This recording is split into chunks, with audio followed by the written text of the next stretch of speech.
Diana Gabaldon, the author behind the Outlander series, just tried to Scotsplain real Scottish people, and things did not turn out well. As usual, a debate broke out online, and I'm here to give you every bit of the juicy details. At various stages on set. Is that what you were trying to sing? Yeah. That might be my next karaoke. No? I don't. Good? So, how did it all start? Cup her head in the palm of my hand. The ears stuck out just a little. You could see the light through them. The light through her skin as well. Gabaldon's Outlander TV series and book series are massively popular around the world, although fans and academics have pointed out for decades that Gabaldon's research is often incorrect. The time travel historical romance has been praised for its attention to historical accuracy. She has now confronted what may be her most formidable foe, Scottish Twitter users. I feel guilty admitting to it, but it has been a blast. It all started when a fan wanted to know where to find the hat worn by Jamie Fraser, the show's protagonist, and Gabaldon's response was a terrible case of verbal diarrhea. She said that if the viewer meant the ghost, he was wearing a Scotch bonnet. Gabaldon could have stopped there, but she went ahead and added, "Yes, I do mean Scotch, with a feather in it," which is very traditional, hence the Scotch. She also mentioned that Scots used that word until the Scottish National Party, known as the SNP, took power in the middle of the 20th century. Diana, what have you done? London to the premiere, how is it? Yeah, it's remarkable. Yeah, I think this is the first international premiere we've had.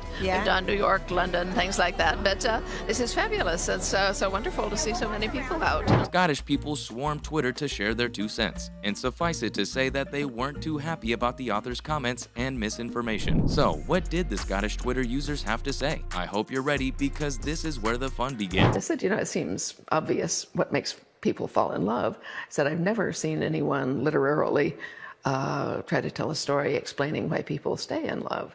What does it take to be married for 50 years? Diana has stirred up the hornet's nest. Her tweet caused a huge debate on social media. Some Scots didn't agree with the research, and Scottish Twitter is unforgiving. One user wrote that the Telegraph disagrees with her, and if Gabaldon wants to pose herself as an expert on Scottish culture, she should maybe do her research first. Yikes, that one was hard. Another user shared a gif from The Cat in the Hat, where Mike Myers is saying, "You're not just wrong, you're," and the caption left everyone in disbelief because it said, "Tell me you're American without telling me you're American." Ouch, that's gotta hurt. But the memes kept coming anyway. One user posted a picture of some Scots in traditional attire, wearing a Scotch bonnet on their heads, the vegetable. This was clearly meant to mock the author's knowledge of the matter. Another user mocked her by saying that she was absolutely correct, with a picture of David Niven from Bonnie Prince Charlie saying that he was wearing one at the Battle of Brigadoon. One person wrote, "All the Scots?" He continued to say that Scots who are proud of themselves would never call themselves Scotch. It almost stinks as much as Jock. She should have just straightened out her fact. In fact, the Scots have always hated the term Scotch. No Scot has ever referred to the hat in question as a Scotch bonnet. The hat itself is a tam o' shanter cap, a type of flat bonnet commonly worn by Scots in the 16th and 17th centuries. They were often worn by the Black Watch and other military units, and they're still sometimes seen today at military and cultural events. You can also find them attached to cheesy Halloween costumes, where their artificial ginger hair stands proudly out of the cap. Scotch bonnet is a derogatory term that will likely get you laughed at. Exactly like Gabaldon. I'm not joking when I say that you can get smacked if you call a Scotsman or woman Scot. In other words, this was not a term commonly used by native Scots. If anything, the term is most likely used to mock the Scottish people. Thus, they hate both using and hearing the word. As for her SNP claims, well, it wasn't until 1999 that Scotland finally had its own parliament, and it wasn't until the mid-2000s that SNP came to power. For obvious reasons, they were never a majority in Westminster. So where did she get that misinformation from? I should say so. The history lies thick on the ground here. Can't move without tripping over it. So yeah, you always run into something and you're thinking, yes, I could use that, or I can see exactly what happened here. And yeah.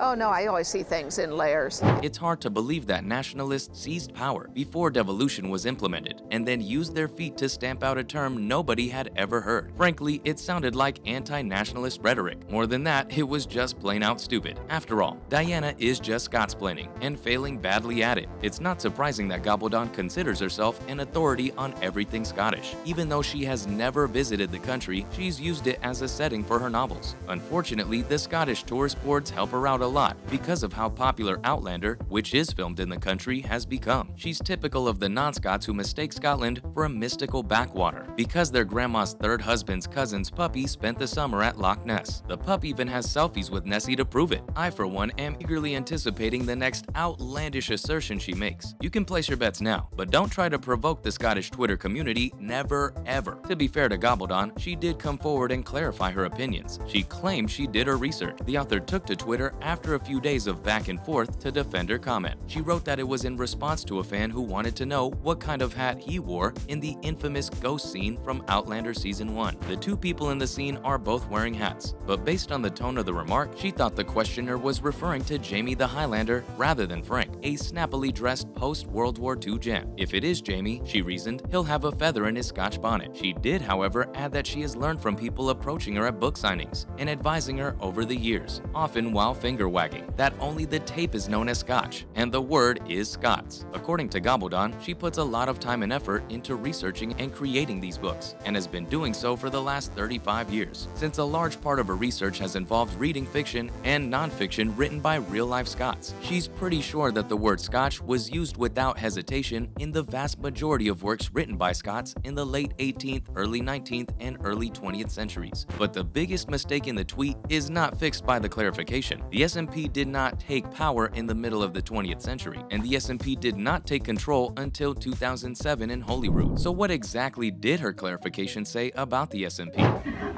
So no, I'm not too bothered.